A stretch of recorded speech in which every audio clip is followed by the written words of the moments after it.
Nahana koigi thadu gi leadership na haibata koigi Burma dagi hekchal pada ST certificate adu phangi na haib kabai to inu khadi ko masi Indian citizen ai suppose Nagaland macha na tabse Manipur macha ST certificate koigi mapan gi lam atopa foreigner se koigi certificate se eta blame ta adum phangi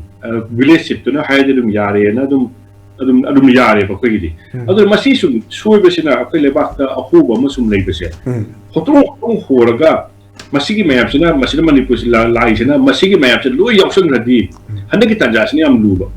delimitation su tauba adagi set su loba adagi tanjama akoigi ke hatare akoigi highway gi angang amna class 12 karaga kali decision log sigi na student am log gi tanjado Manipur gi political history gi tanjama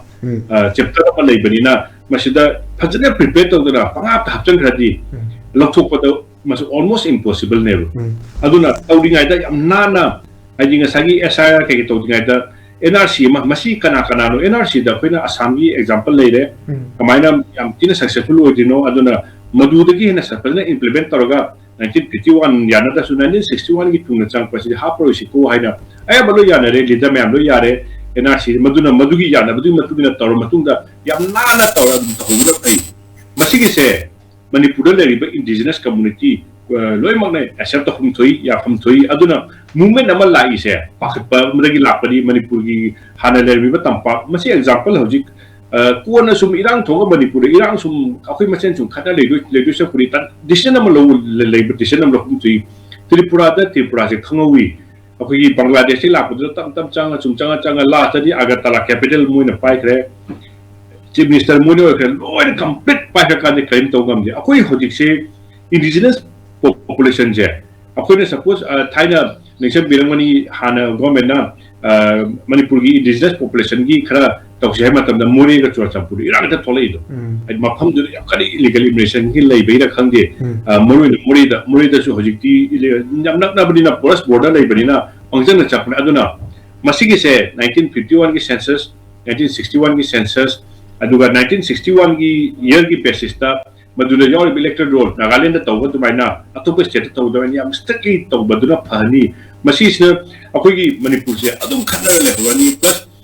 imbalance mi sing se ai gi masing mi yamaga MLM sing chena na ba suppose community khagi ama khatan kar baduna ama kare ahum kare khala ka tarit kare hojik tara kare sum hengale aro hana suppose Nagagi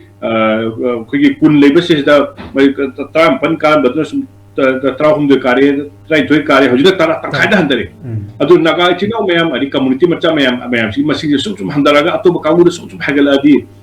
conflict amal aise masi se resolve to ge hata di tasin na koi hanaler makangu masi hangar padi ki sukai dia adu ano uchang padi thing beta ka sukai dia ko lebal depend to jabani akoi ne sari be yum lekham gi hotel land resources be abjam so ne khanara kani adu yarbe makai akoi ngasi Jitendra Hoy adigi atopa organization gi leader me am habi se munna targa akoi ne soina haiba se akoi thawai yobi da di kios thola kani lebak irang chakani aduna makoi ne habi do me am se munna targa decision am loguna pai aduga ngangi ba poche implement to guna pai akoi mayam ngang se chulura na logadi lebak se chai ni adu mun ngang se seriously lewadi lebak se chakala kani